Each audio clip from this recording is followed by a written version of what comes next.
Hello, everyone. My name is Craig Kabark, and I'm an employee benefits lawyer here at Husch Blackwell, and I work in the benefits and executive comp space. And I'm very excited to be here today to join you to talk about some 403B retirement savings plans within the unique needs facing our clients in the educational setting. Before we start, and I introduce our guest speaker, I need to cover a few housekeeping items. At the bottom of your audience console are multiple application icons for use during the program today. And you can, so I want to highlight those for you. If you have any questions, you can submit your questions via the question box at the bottom there. And Jack and I will try to do our best to answer those questions during the webcast. And if we don't know the answer or we feel like we need a fuller explanation, then we promise that we'll reach back to you. We have access and we can figure out, get back to you via email. There's also an icon at the bottom to assist you with your viewing preferences. And you can expand your slide deck by clicking on the maximize icon on the top right of the slide area or dragging it to the bottom right corner of the slide area. If you have any technical difficulties, please click on the help icon, and it has a question mark and provides information regarding common technical issues. And I think maybe even you can even shoot that through here, and Emily might be able to help us respond to that. A copy of today's slide deck and additional materials are available on the resource list icon, and it looks like a folder at the bottom of your screen. And finally, this program has been approved for CLE, Continuing Legal Education Credit, in Colorado, Illinois, Indiana, Iowa, Kansas, Missouri, Nebraska, Tennessee, and Texas. And we are still waiting on Wisconsin credit. And to report your hours in Illinois, Indiana, Kansas, Nebraska, Tennessee, or Texas, you have to click on the CLE widget at the bottom of your screen and complete the questions. A recording of this webcast is going to be available tomorrow for watching and sharing, and once it's available, a link to the recording will be emailed to you along with a certificate of attendance. Okay? So that's all the housekeeping stuff. I want to introduce Jack Keller. Jack is with CBiz. We're fortunate to have Jack back. This is the third time he's actually agreed to speak to our group education clients. He spoke maybe 2 or 3 years ago and then again last year on various fiduciary compliance topics. Jack is a vice president with the Investment Advisory Services, and he works with plan sponsors to help them meet their organizational retirement plan goals and manage the personal liability associated with being a fiduciary to their 403B plans. He also works in the 401k space, but primarily in the 403B space. So I want to thank you. This is the closing script. So actually, cancel that. We're going to jump right into this. So I thought what we would do, and again, I'm going to turn this over to Jack to go through most of our presentation today. But Jack and I talked, and we thought that we would give a real quick history just to level set and sort of tie this back into our title of our presentation today. So just real briefly to get everybody to level set, back in 2007, the IRS issued sweeping regulations for 403B plans, okay? And they were significant changes. And they generally gave us until 2009 to have written plan documents. So many clients that had plans that were subject to ERISA already had written plan documents, but there are many employers that didn't have, took the position that their plans weren't subject to ERISA and didn't have written plan documents for the 403B plans. So, beginning in 2009, we went through this rigmarole to bring our documents into compliance with the IRS regulations. Then, beginning in 2013, and there's been a general trend over this decade or so of sort of of making 403Bs sort of look more like 401k plans, okay? And so gradually the IRS has been issuing guidance, and in my prediction, and I don't know if it'll be during my career, but my prediction is someday we won't have a distinction between 401k and 403B plans. But they've been gradually issuing guidance to allow 403B sponsors to have some of the programs available to 401k plans as far as IRS compliance. And so in 2013, the IRS issued guidance saying that they were opening up a program for the first time to allow plan sponsors to adopt pre-approved IRS plans. And those pre-approved plans are called prototypes or volume submitters. They have the same status, but basically they're vendor-provided documents that the vendors submit to the IRS, and the IRS says that the form of the document is fine, it satisfies the requirements of the Internal Revenue Code, and then those vendors can then go off and use those for their clients. And the clients, if they adopt those vendor-approved documents, vendor-provided documents, they will have reliance and have assurance that their plan documents comply with all the Internal Revenue Code stuff, okay? So that program started in 2013. Vendors have through 2017 to get their documents approved by the IRS. And so now what we're in is what we're called the remedial amendment cycle.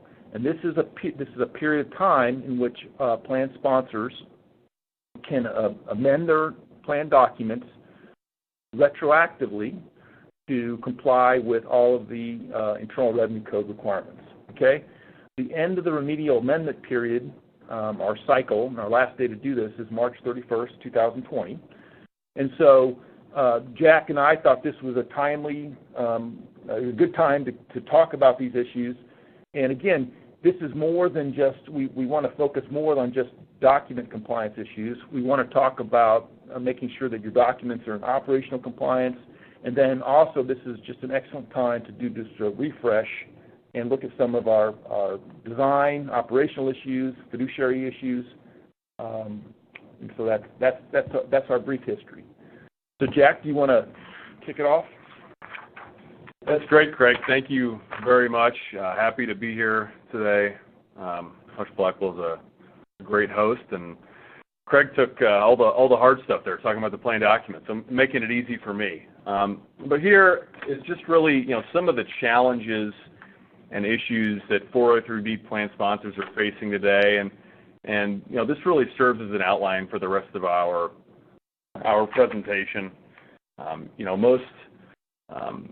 Most of you are probably aware of some of the litigation that has been out there, that some has been dismissed, some settled. We'll give a brief update on just kind of what best practices you can institute to cover those areas. We'll talk a little bit more about the plan document restatement, some legislative and regulatory updates, the importance of fiduciary training for your committee, so the Secure Act, fiduciary best interest rulings, things like that. Operational compliance, as Craig talked about, is making sure your day-to-day practices and procedures align with that written language, and we'll go over some common compliance errors for 403B institutions. The oversight responsibilities when it comes to the investments. Most 403B plan sponsors and committees have tended to outsource those functions to either a 321 or a 338 fiduciary.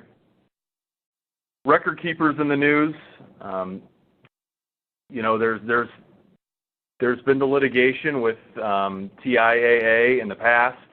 AIG Valic's name was in the news more recently, and Transamerica I think is another firm. So just staying on top of your record keeper. You don't have to examine them every single year, but we'll give you some best practices when it comes to making sure you're partnering with the right firm.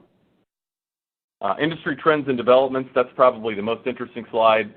We'll talk about some of the newest things that are happening in the 403B market. And then lastly, and most importantly, financial wellness. That's the whole reason everyone is on this call. The culture of the 403B market is really to take care of your employees, oftentimes even through their retirement years, it seems. Most of these tend to be very, very rich plans with nice matches and employer offerings, and so plan sponsors want to do their best to maximize the offering that is in place and really enhance that retirement readiness for their employees. Okay, so the 403B lawsuits, and these really came about, in the summer and fall of 2016. Multiple universities were named in these class action lawsuits relating to their retirement plans. And the lawsuits allege that the institutions, or really more importantly, the fiduciaries of the plan, breached their fiduciary duties. And so this is, really the 8 items across those, maybe 12 or 13 suits that were out there. These are the 8 major items that they covered. So, offering retail versus institutional mutual fund share classes. And this is all about utilizing the lowest cost share class available in the investments in the plan. That's the one guarantee in investing, is if I can get access to a less expensive share class, I'm going to do that much better. And so for most institutions, moving to the institutional share class, really making fees as transparent and eliminating that revenue share as much as possible is certainly a best practice. The revenue sharing is that excess fees that are collected through the investments in the plan that go to pay various service providers, record keeper fees, advisor fees. Again, just revenue sharing is okay as long as there is a process to evaluate and monitor and make sure that it's being transparent and understood and benchmarked. But again, if you institute institutional share classes or fee levelization, that's just a way to cross this one off completely. Some of these institutions offered multiple record keepers in their plan. So, if I'm an employee at ABC institution, I can defer my money to Fidelity or Vanguard or TIAA. The way that the market has moved to more of an open architecture type investment platform where there aren't any proprietary fund restrictions, the problem when you have multiple record keepers is it becomes more of a sales-driven environment as these record keepers try to compete for assets than it is an education-driven environment in participants' best interest. And by consolidating all the assets with one single record keeper, you can take advantage of economies of scale, and larger plans tend to get access to lower fees. Offering too many funds, historically just offering every single fund that was available on a platform was what plan sponsors was the best, because you could give as much choice to participants as possible. But really, studies have shown that too much choice leads to analysis paralysis and participant inaction. And so offering, and we'll talk about building investment menus and what they ought to look like for 403B plans, but offering enough choice, but not offering maybe overlapping funds or too many specialty funds. There are ways to get funds outside of the core menu with a self-directed brokerage option. But within the core fund menu, we typically recommend like 18 to 22 funds, and that would include the target date funds typically as one offering. Proprietary and overly restrictive investment options. There are pros to offering certain proprietary, let's call them fixed accounts or guaranteed investment options, where maybe you get access to a lower kind of plan administrative fee. But really the way it's developed now is that most record keepers tend to offer open architecture investment platforms where you can get access to American Funds and T. Rowe Price and Vanguard and all these great investment options on any record keeper. And you're really looking for who can provide the best service to my participants. Active versus passive investment options.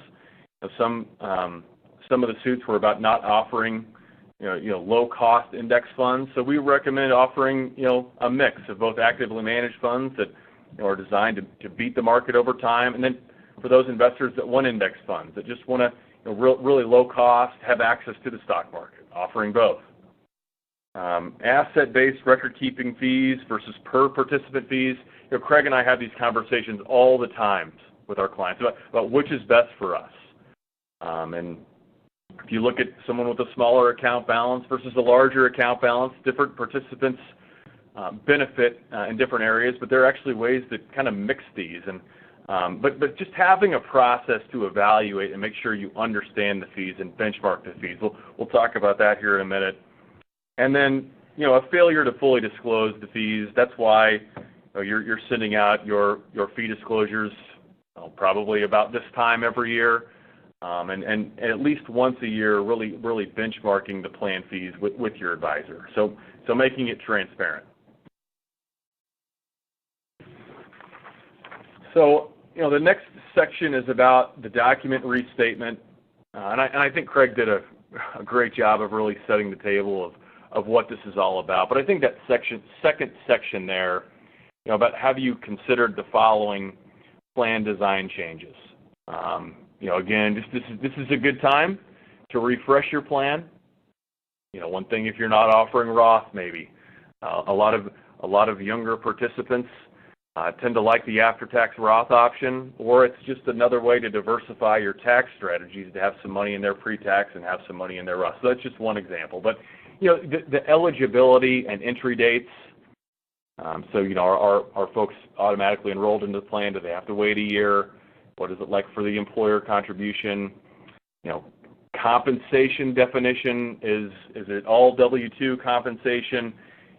Again, this is an operational compliance area that Greg spoke about, but making sure each of the components of compensation is treated appropriately on a day-to-day basis as is written in the plan document. And Craig or even an advisor consultant can help you really review that and make sure it's accurate. Employee contribution types, I talked about Roth.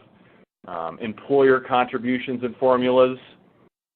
Most of these plans tend to be very, very rich, generous plans, but making sure that you are competitive, because this is a way to attract and retain talent, and making sure you're offering the best plan that you can. And the market's really gone away from the pension defined benefit environment to really having a shared responsibility with employees and employers, and so making sure the employees have some skin in the game when it comes to saving for their own retirement.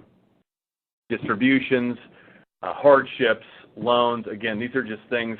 Just as you refresh the plan document, these are things to think about in this process. So, I think Craig did a good job answering most of these questions, and I know that Emily, is one of the resource tabs. There are some answers to these questions, but I did just want to talk about the second item there, the impact of these pre-approved documents, and the answer there is, if you restate the plan using an IRS pre-approved document, you have assurance that the document contains all of the required provisions in the 403B regulations. So yes, you can continue to maintain an individually drafted document. However, it's not already been approved by the IRS. So most record keepers will provide these to you. That's just part of their normal offering. They maintain the plan document, provide those administrative functions, but we wouldn't recommend just signing whatever they provide to you. Most of what we have seen is there's about an hour to 2 hour long conversation where you go through line by line every single one of these checkbox items and make sure it's appropriate for your plan. And so, I think Craig did a great job of setting the table here. Again, the deadline is March 31st of 2020. This is a great way, if you have any amendments that you've added to the plan over time, you can put those in right now. And I know Craig is here to help. Yeah, so I'll just comment here. As many of you may have already restated your documents on a pre-approved document, but one takeaway is go back to your consultant or your record keeper and dig into, or your HR department and ask and confirm that. Mm-hmm. And again, it's a good opportunity to make sure you've done it.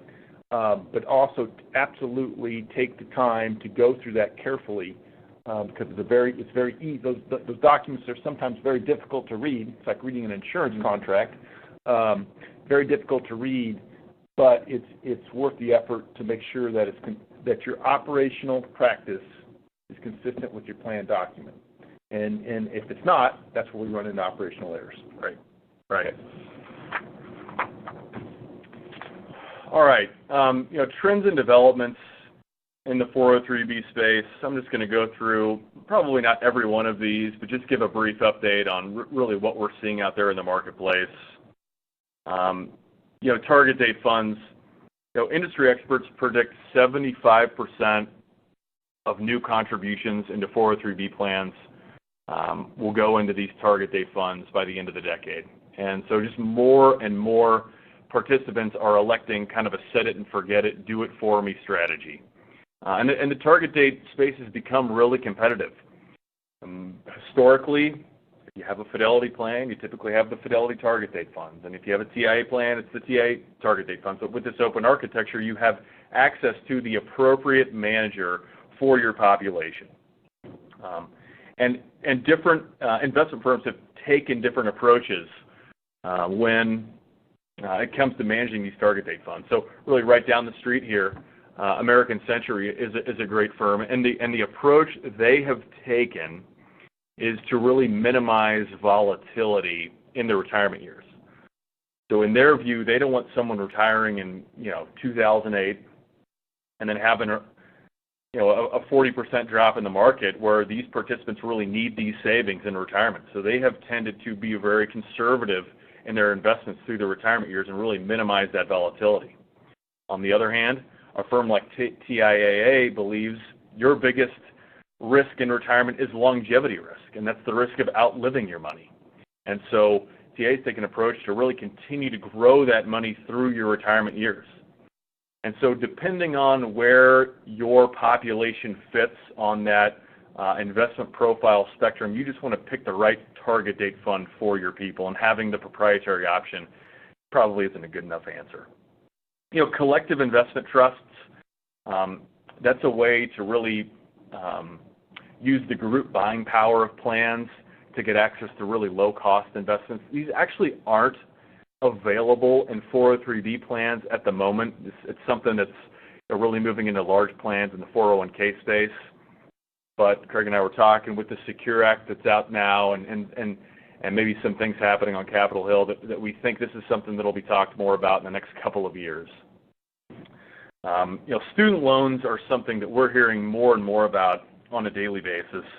And I've got a statistic here. According to the Center for Retirement Research at Boston College, college graduates with student loan debt have accumulated roughly half the amount of 401k assets by age 30 as their peers who graduated without student loans.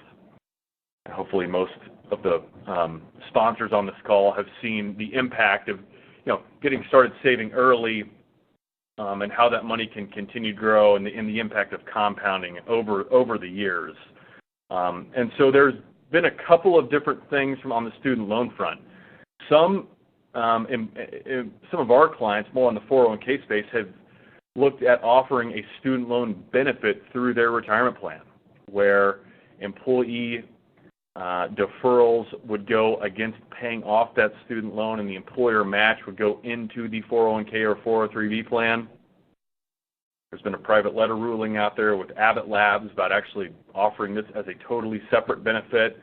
But more of what we're seeing is the record keepers out there offering tools to help participants either aggregate these student loans where you've got maybe 10 different loans, and as you aggregate you get access to lower cost interest rates, or even look at regulatory and legislative changes and student loan forgiveness. And so really that's something your consultant can help you with, but definitely as you look at the record keeper landscape in your next committee meeting, ask about student loans, because it's a major issue for people entering the workforce, and probably as you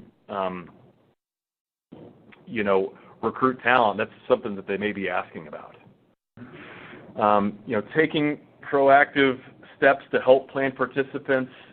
We've talked in the past about some of the auto features in plans, so automatic enrollment, automatic increase, but this is really about targeted communication for participants who may not be deferring the amount to get the maximum employer match. Or maybe as you look at the glide path, maybe their asset allocation, maybe they're too conservative as a young employee, and maybe too aggressive as an older employee. So targeted communication just to make sure they know what their asset mix is. And then maybe those that aren't on track to retire. So, hey, let's let's revisit where we are. Let's take some steps to really get you back on track. The employer concerns have really shifted from fees to retirement readiness. Fidelity provides a great survey each year about what plan sponsors are focusing on, and we've really hammered fees to the point that they really can't get a whole lot lower. But it's really more about that calculator, that on-track analysis, and how you can help your participants. We talked about it as a recruiting tool. So, when you do make an offer, to a new associate, don't just show them, what their salary will be, but the total, benefit costs, taking into account the insurance in the retirement plan, because oftentimes the salary maybe only takes up like 60% of the total compensation that's given to participants. Beneficiary designations. I've seen some horrible circumstances where the wrong person is listed as the beneficiary. So maybe every year as you send out your disclosure, make sure beneficiaries are updated. Anytime we sit down one-on-one with a participant, we go over who the beneficiary is. HSAs. On the beneficiary thing, I want to comment here, just going back to the plan document. One thing you might think about doing is, if your plan document doesn't already do this, is you might have a provision that says that if you get divorced, your beneficiary designation in favor of your spouse is automatically nullified, if that's the right word. And again, I think some plans already do that, but that might be an area you want to check as part of this restatement. Because again, we've run into that situation. Absolutely.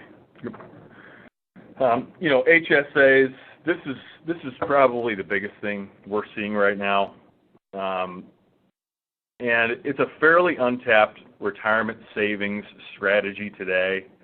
But due to the tax advantages and the rising cost of healthcare and retirement, these vehicles are becoming more and more widely used. There's been talk of increasing the deferral limits for the HSAs, and some record keepers are even offering HSA integration into their retirement calculator, and even where like the 40 or the 403B lineup would be the same as what you could get access to through your HSA. But when you log into your account and you've got your readiness score and what your monthly paycheck is going to look at in retirement, there can even be an HSA piece of that. I gave a group presentation a couple of days ago, and I think the most recent number, for a married couple that retires at age 65, they can expect to extend $280,000 in retirement just on health care. And that's just going to go up and up and up over time. And so HSAs are really having a major impact. And that's something I would, again, ask in your next committee meeting, what type of tools are available on the website. Or if you don't have an HSA, talk to your benefits consultant about that.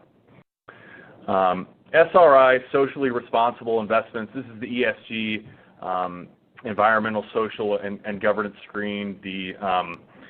A lot of millennial employees want to invest in companies that are doing good for the environment. So this is the socially conscious option that don't invest in alcohol or tobacco or companies like that. So offering a socially conscious fund in the plan.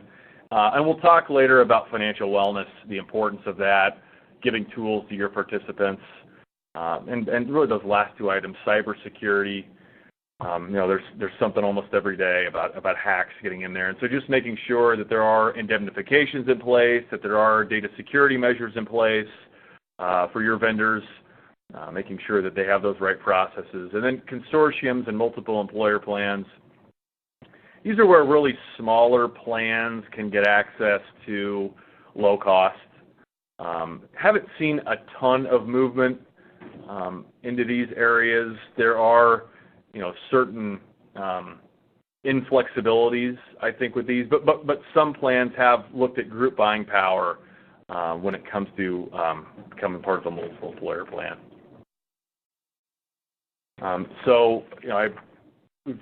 That's the trends. I think that's probably the most interesting part, and we'll talk more about the financial wellness piece here in a second. But just a brief overview of establishing prudent fiduciary processes. Probably the first thing that we do, and Craig does as well when he gets engaged with his committees is to make sure that the proper responsibility has been delegated to the proper parties to minimize the risk, creating guidelines for the oversight of the plan, and documenting processes. So this is just kind of the moving parts of the decision-making when it comes to the fiduciary functions of the plan. But Craig, the checklist really is, establishing, a formal oversight committee that meets maybe on a quarterly or semi-annual basis to oversee the plan, establishing a committee charter which defines the roles and responsibilities of the committee. So, typically you wouldn't want your entire board of trustees listed as fiduciaries to the plan. You want to, really delegate that responsibility to a formal group, maybe the CFO, HR, benefits, maybe some faculty and staff involved. Establishing an investment policy statement, which really defines what we're going to look at and how we're going to examine funds. We tend to like language that is more qualitative than quantitative, more process-oriented. Taking agendas or setting agendas for minutes, taking minutes for meetings, and then reporting back up at least on an annual basis to the management team, to the board about what has been done and that the proper processes are in place to oversee this plan. Fiduciary training, I know is something, Craig can provide, but really the biggest things here that I always hear are being organized and being documented. So the more organized you appear, heaven forbid if you're ever to be audited or scrutinized, if you can find your IPS and your investment reviews and your committee meets on a regular basis, those auditors tend to get turned off. And then, again, continuing to document the processes, looking at the fees, looking at the investments, because if it's not documented, it really didn't happen. So having a process in place, just from a governance perspective, is typically the first checklist item. Compliance, Craig did speak a lot about this. One thing we've seen a lot here in the last few years are 403B entities that maybe have a 403B plan and maybe a tax-deferred annuity plan, maybe a 401A plan. Work with your consultant, work with your legal team to see if maybe you can merge those. I mean, there are reasons that there are separate plans and different sources go in different buckets, but if you can merge these plans, you maybe only have one audit. It's just easier to administer. So that's just an idea I know we've done with a couple of our clients here recently I wanted to throw out there. But these are, just some things from a compliance assessment standpoint just to review. So the plan design, we talked about some of the automatic features. If you're defaulting participants at a 3% savings rate, hey, why not 6%? Why not 10%? Statistics show that wherever you automatically enroll your participants, that's where they are going to stay. So push them to where they're getting the maximum employer benefit. Examine your peer institutions, your sister schools, or other entities you compete with. See what they're doing from a plan design perspective, and if it's just to make sure you're competitive and make sure that the plan design is working and that your participants are on track to retire. The plan document, that's the operational piece that Craig spoke about. I talked about the definition of compensation. That's where we see a lot of errors, even in like the 1,000-hour requirement, Craig. So, a lot of the plan documents have in there that every year participants must meet 1,000 hours to get the employer, contribution. Well, if they're regularly expected to meet 1,000 hours, then you can start to contribute money in January and February early in the year. But if your document states that they must reach 1,000 hours to get that contribution, you can't really start contributing to their plan until they've worked 1,000 hours in that year. And so that's just another thing to look at from just how your plan document is worded to what you're executing on a day-to-day basis. Yeah, one thing I want to emphasize here is we can read these plan documents, and we can and it's critical that your HR department also talk with your payroll group, because oftentimes there's disconnect, and you think that what's happening, it's easy. You say, well, yep, this is how we define compensation under our plan document, but when you really look under the hood, the payroll folks aren't necessarily always responsible for the 403B, and there's a disconnect, and it's just a very common error. We often also see sometimes we see groups of employees or adjuncts or what have you that may be improperly excluded, not allowed to enroll in the plan. So, that's again another very common operational failure that, in light of this remedial amendment period, this is just a good time to really try to read the document with fresh eyes. Absolutely. These last couple areas, compliance testing, depending on your ERISA status, just making sure the right tests are being done. Even if you are a church plan, you have an employer match, you are still subject to some tests. And the notices, that universal availability notice, if you have maybe some legacy assets that are in like an annuity platform, making sure those notices are sent out as well. Now getting into the more interesting stuff, probably investments and financial wellness. We're in a very, very competitive fee marketplace right now when it comes to, record keepers and even fund companies. So Vanguard has really made a name for themselves for low-cost index investing. But did you know Fidelity now offers the lowest-cost indexing strategies out there? It's like 4 basis points versus 2 basis points. Just something to, again, it's a moving target. And if you haven't, gone out to Record Keeper RFP or benchmarked your fees in a while, you may be surprised at what you can find. But typically, just doing a fee benchmark at least annually, your fees don't have to be the lowest. You really want the best service, but they have to be reasonable. That's really the term that we always use. Now, there's 60-plus record keepers out there right now, so we recommend that you work with an independent party to evaluate your record keeper right now. Typically, just by asking if you can get access to lower fees, the record keeper will sharpen their pencil and come back with something a little bit better. And then asking the right questions, negotiating fees, just typically engage your advisor, your consultants to get this done for you. But what you're striving for is transparency. Historically, and with these lawsuits, there's been all these revenue sharing in funds, more expensive share classes, maybe an unequal way that fees are being spread across participants. So you just want to understand, what fees you're paying, making sure they're transparent and reasonable, and the different types of fees actually you can pay through the plan, the record keeper, the fund expense advisor, but also TPA, audit, and legal are all qualified plan expenses. So definitely we recommend at least annually looking at the plan fees. This is the process for a full-blown RFP. I'm not going to go through all of this, but just know that these 403B plans, you have access to annuity platforms and mutual fund platforms, and there are differences between the two.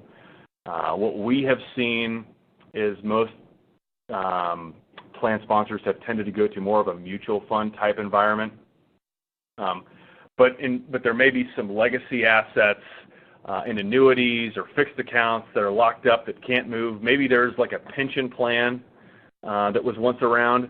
And so what these record keepers can do now is they actually offer like a master administrator option to where I log into my account with Fidelity, and I've got my Fidelity 403B plan, but it also tracks my legacy annuities at TIAA or a pension that I have from a previous employer.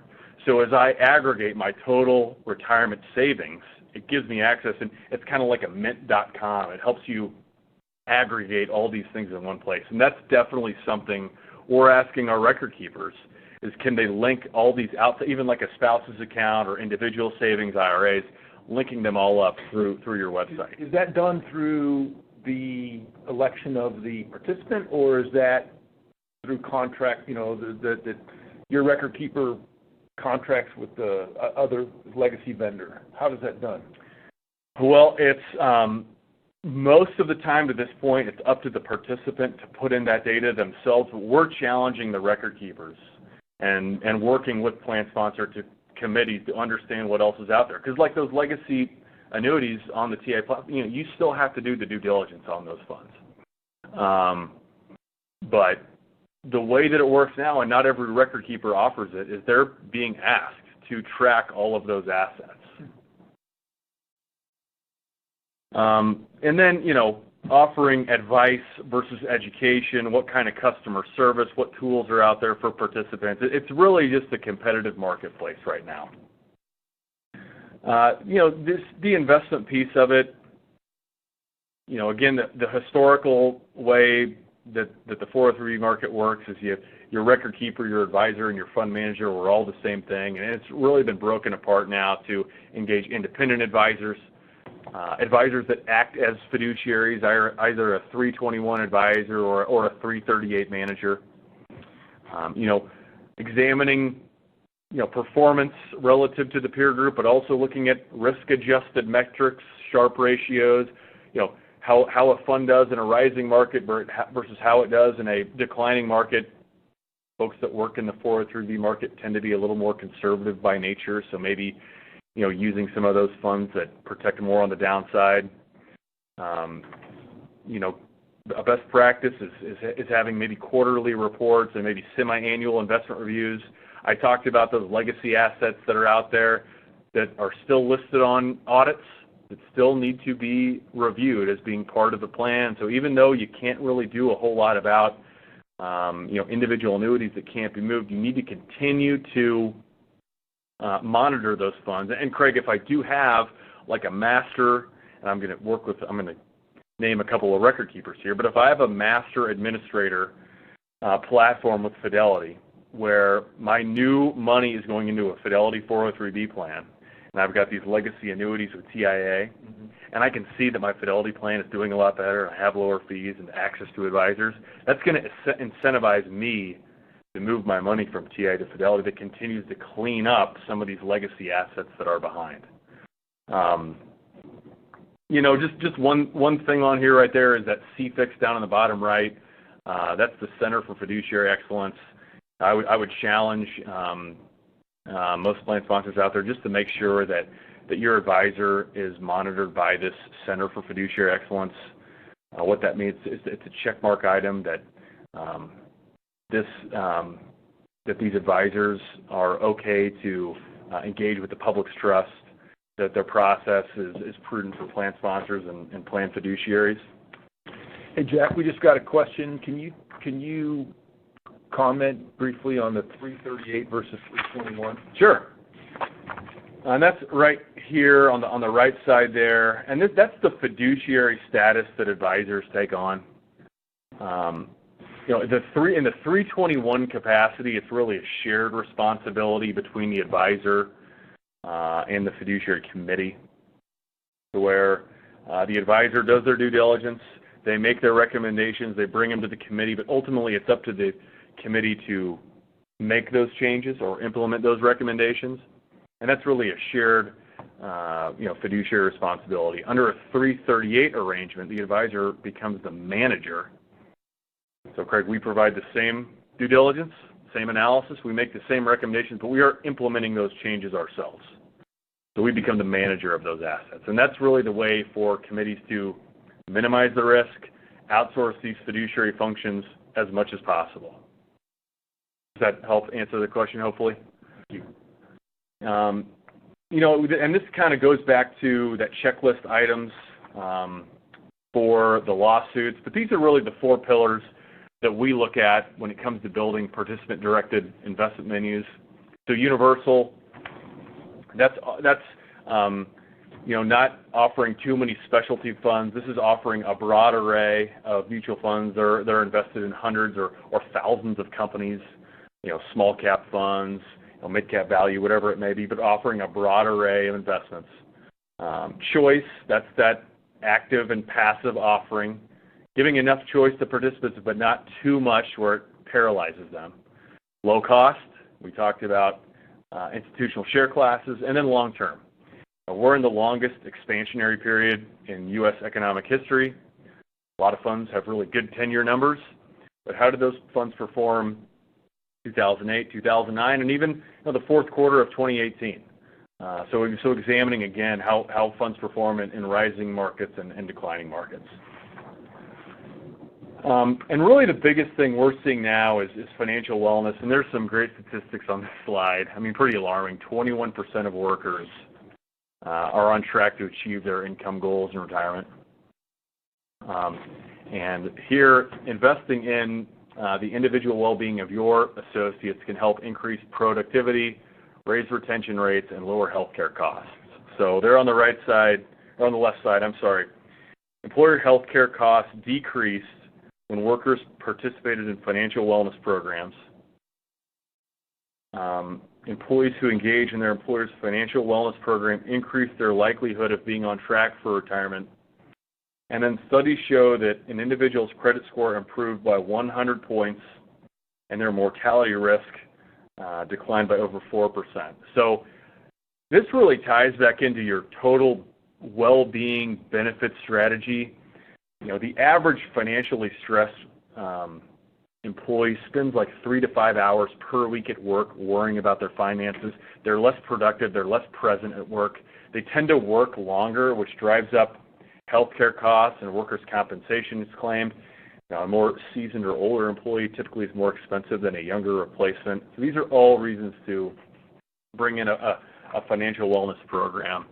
And this is the plan health assessment, just to make sure that your plan is working, that you're examining your plan design, participation rates on an annual basis. So the first thing plan sponsors ought to do is define what are the objectives of this retirement plan.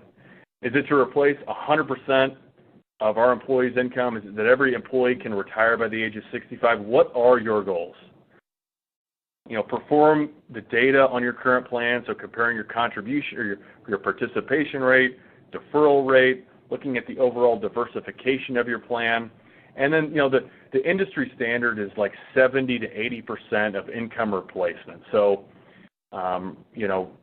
participants need to replace 80% of their pre-retirement income per year in their retirement years. And that's just kind of a baseline statistic. And that's really where that retirement readiness calculator helps, aggregate those numbers. Implementing steps to improve, certainly automatic enrollment, automatic increase. We talked about some of the targeted communication for participants who aren't on track or maybe too conservative, too aggressive, really pushing the communication towards them and really hand-holding them. It's become a really automated system, and certainly participants can still pick their own funds and work with us to develop a strategy, and they have access to managed accounts, but pushing everyone in the right direction. And then on an annual basis, making sure the communication, the education strategy is working, that these numbers are going up on over time, and that your employees are able to retire when and how they want to. And this is just an example of how you do that. So, on the left side, that's that one-on-one personalized advice. This can be done through your advisor, through your record keeper, taking a risk tolerance questionnaire, helping them execute, and having consistent access to the same advisor. This is participants' money.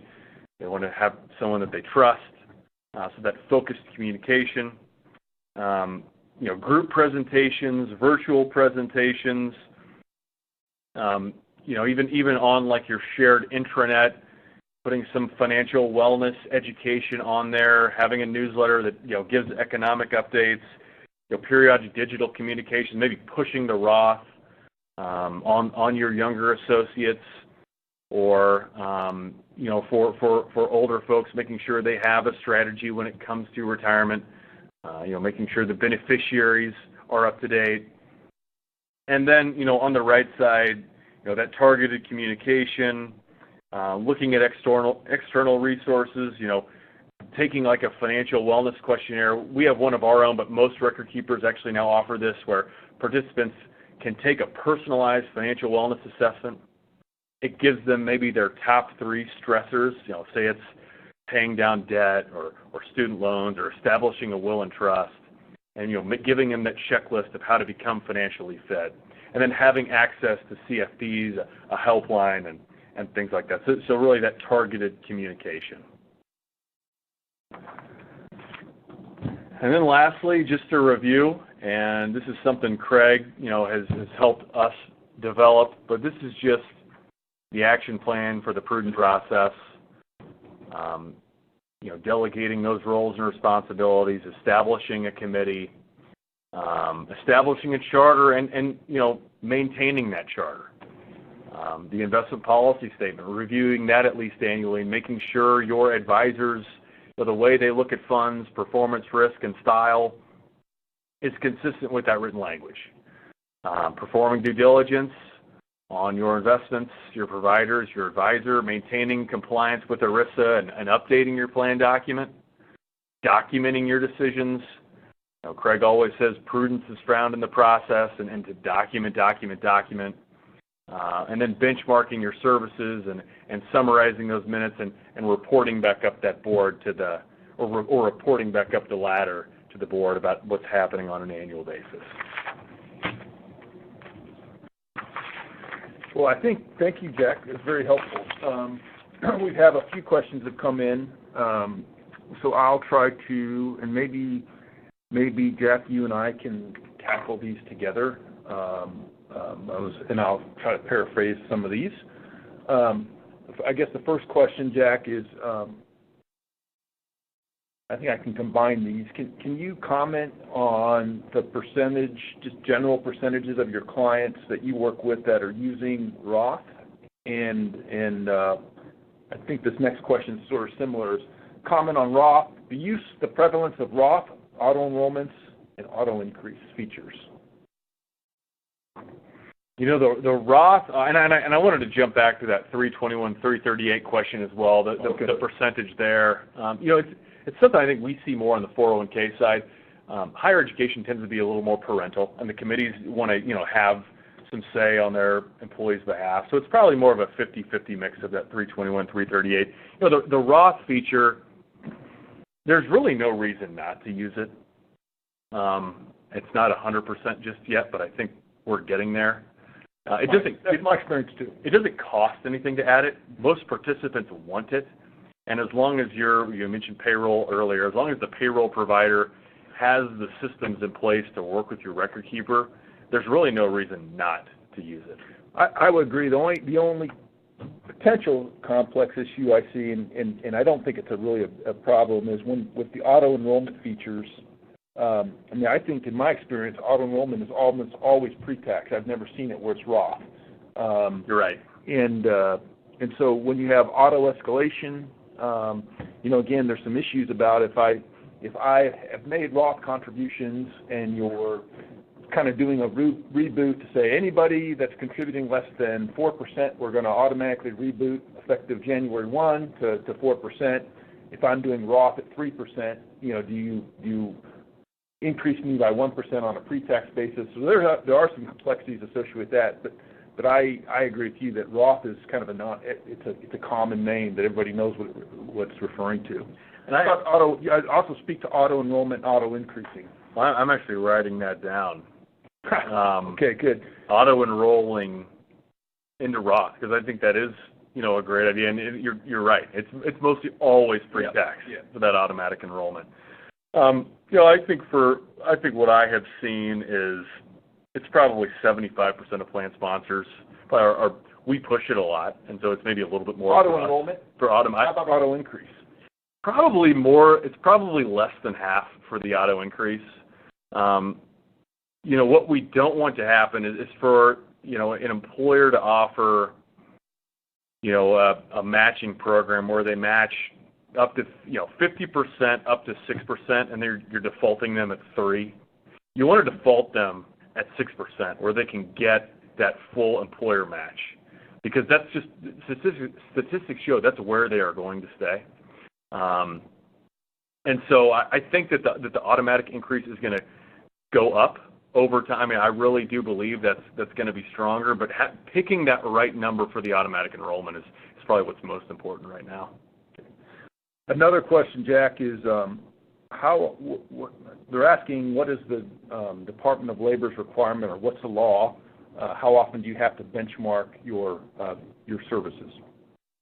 I don't think there's any, regulatory law out there about what needs to be done.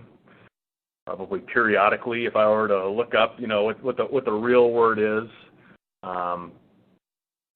you're really, doing like a formal review, going out to RFP, we would see maybe every 5 years or so, maybe more of a kind of a soft RFI, just request for information, maybe every 3 to 5 years. Okay. But every single day, I think you're reviewing who your service providers are, and we're talking about some of these record keepers in the news. You want to stay abreast of what is happening with them, and because it is a competitive marketplace. I talked about HSAs and some of those options that are out there. So, but I would say evaluating every 3 to 5 years is probably the right way to do it. Excellent. Okay, another question. What trends, and I think you had you mentioned this, and maybe it was on one of your slides, what trends are you seeing in multiple employer plans, or MEPs? MEP is the common terminology. Are you seeing this in the 403B institutions? Historically, we've seen this more with small plans on the 401k side. And I know, like at CBIS, we even have our own multiple employer plan that organizations have access to. But not on the 403B I haven't seen as much in the 403B side. I think small plans that are paying, a high fee amount on their own, that maybe can't hire an advisor, maybe don't have the funds to hire an advisor, or maybe just don't have the capacity to administer and oversee these plans. That's typically where I see them go, into the multiple employer plans. Larger plans, I talked about the competitive fee environment, all the great services that are offered. Typically through a multiple employer plan, you're just kind of fit into a box, and it's nothing customized for you. Yeah. I think some of the advantages, you're sort of maybe perhaps offloading some of the fiduciary responsibilities and focusing on your day-to-day job and don't have the resources. So I think that's the play. I personally have not seen them in the 403B space. We'll take one more question, and then I'll do the closing script here. The question is, do I have to use a pre-approved plan document? IRS pre-approved plan document? The answer is no. You can certainly have what's called an individually designed plan, and some of you have worked with your advisor, probably your lawyers, either us or your other lawyers, to have an individually designed plan, and absolutely not. You can still have an individually designed plan. And in fact, you can even take some of these pre-approved plans and add addendums to meet your unique circumstances. The advantage of a pre-approved plan is you have the IRS's formal blessing that the form of the document satisfies the IRS requirements, and there is a general trend towards pushing employers, both in the 403B as well as 401k space, into these pre-approved documents. So I will now read the closing script. Thank you, Emily. So first of all, Jack, thank you. Emily, thank you for organizing this, and we want to thank everyone for joining us on the program today. We hope this information was available. If you haven't already done so, please complete the survey icon at the bottom of your screen. And it's a very short survey, and it provides us with feedback and making sure that we continue to have quality programs in the future. Again, for those seeking continuing legal education, you jump through all the hoops you need to jump through. Wisconsin credit is still pending. We're going to make this recording available on a webcast tomorrow, and you can watch it or share it with others. And then once it's available, a link to the recording will be emailed to you with a certificate of attendance. And then the last thing is Emily wants to remind you that on Thursday, December 5th, we're going to have our next webinar, and it's going to be our annual update on higher education, labor, and employment law issues. Thank you, Jack. Thank you, Emily. Everyone have a great day.